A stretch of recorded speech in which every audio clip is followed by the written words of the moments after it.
The Undrowned Child, take 2. That's a lie, it's take 3. But kind of take 4 because I deleted take 3. Okay.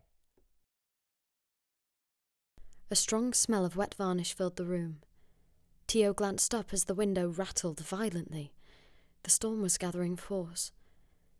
Then she looked again, and a scream tore out of her throat. The book fell to the floor as Tio leapt up and clutched her pillow in front of her. A dark figure stood hunched by the window. He had twice the bulk of an ordinary man. His bare arms were grooved with muscle and sinew. He was like some kind of monstrous joke, a crude sketch of a blackamoor from a penny dreadful magazine. His skin was blacker than coal, and his eyes bulged white in his broad, furious face. Broken chains dangled from his neck and legs.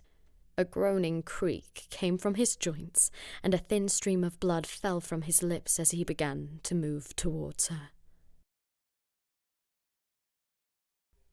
That's how you have to think when you're on a bus down.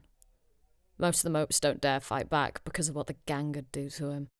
But sometimes you get a suicidal mope and all the bets are off. As it turns out, the mope is waiting inside, but he doesn't try and fight. He's a scummy with white hair and shiny eyes. That's the first thing I notice. How his eyes kind of light up from deep inside his head. "Hello, young man," he goes. "Welcome to my humble abode." He's sitting behind this crummy old crate he uses as a desk, resting his chin on his hands. Humble abode must be bat timer talk for Stackbox or Crudhole or whatever.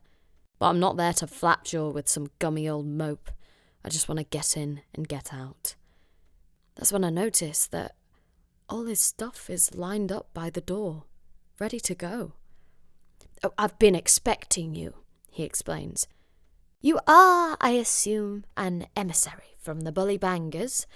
I've heard about the Bullybangers giving me up," he says, like it's no big deal. "Everything of value is over there by the door. Go on, take it." "Yeah?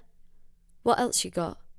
I ask, closing in on the old geese, because he must be hiding something. Everybody's hiding something. He smiles at me, which makes his wrinkled old face sort of glow in a weird way, like he wants the excuse to smile no matter what happens. "What makes you think I've got anything else?" he asks. That's when I see there's a pile of something under the crate. "What's this?" I go. "Oh, nothing of value," he says, pretending to yawn.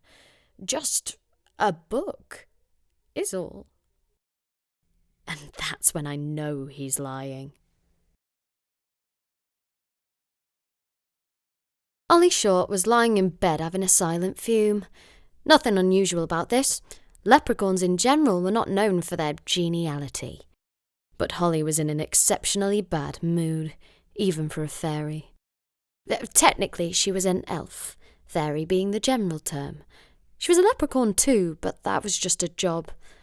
Commander Root was the cause of Holly's distress. Root had been on Holly's case since day one. The commander had decided to take offence at the fact that the first female officer in Reekin's history had been assigned to his squad. Reekin was a notoriously dangerous posting with a high fatality rate, and Root didn't think it was any place for a girlie. Well, he was just going to have to get used to the idea, because Holly Short had no intention of quitting for him or anybody else. Holly rolled off her futon and into the shower. That was one advantage of living near the Earth's core. The water was always hot.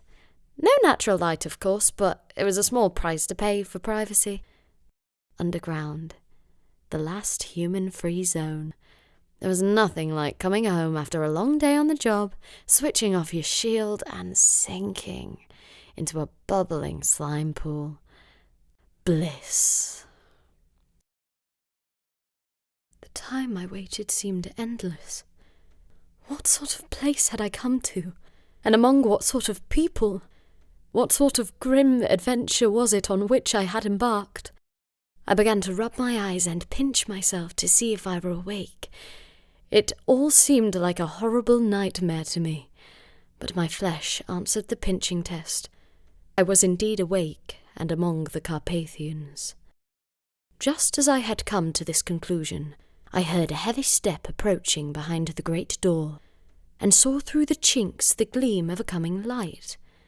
A key was turned with the loud grating noise of long disuse, and then the great door swung back. Within stood a tall old man, clean-shaven save for a long white moustache, and clad in black from head to foot. He held in his hand an antique silver lamp, in which the flame burned without chimney or globe of any kind, throwing long, quivering shadows as it flickered in the draught of the open door. "Welcome to my house. Enter freely and of your own will."